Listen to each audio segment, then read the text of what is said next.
The Neshoba County Fair has been going on all this week, and it wraps up this weekend. I don't know how many times you've been down there this week alone, but you've been there a lot. What is the attraction of the fair? A lot of people want to know that. Oh, yeah. Well, I think there's different things to different people. Like, the politicians like the speeches, I guess. And, the visitors like the laid-back atmosphere. That's what I like. It's just, it's laid back. It's just calm. It's relaxing there.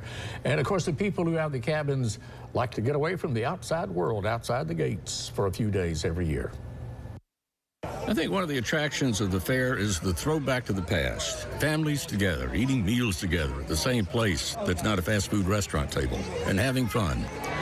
The culture, lifestyles, and the evolution of society has scattered and separated us from our kids. We're at work, they're at school, we're at home, they're at soccer.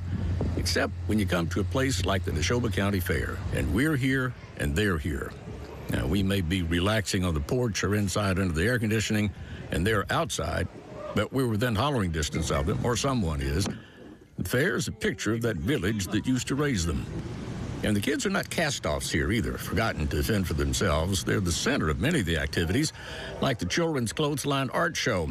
The youngsters put on their creative hats and express their inner selves with paint.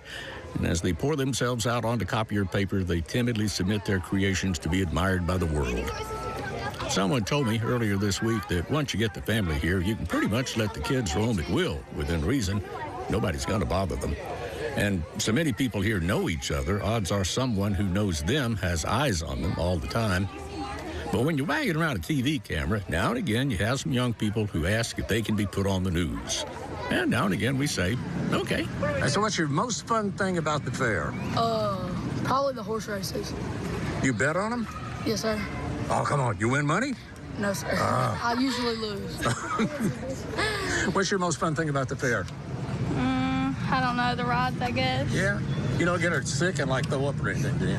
No, sir. Well, it's better than I did last time I was over there. Okay, one more. What do you like about the fair? Walking around hanging out with my friends. Oh, cool. Not bad. Do you get to see them all year long, or is this about the only time you get to see them?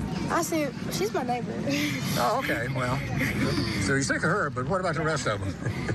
Well, you never get sick of your friends at this age, and since the fair comes just once a year, you're not likely to get sick of it either. And you're already looking forward to next year by the time this year's over. And 50 years from now, you'll be sitting back on your porch at the fair, missing these days.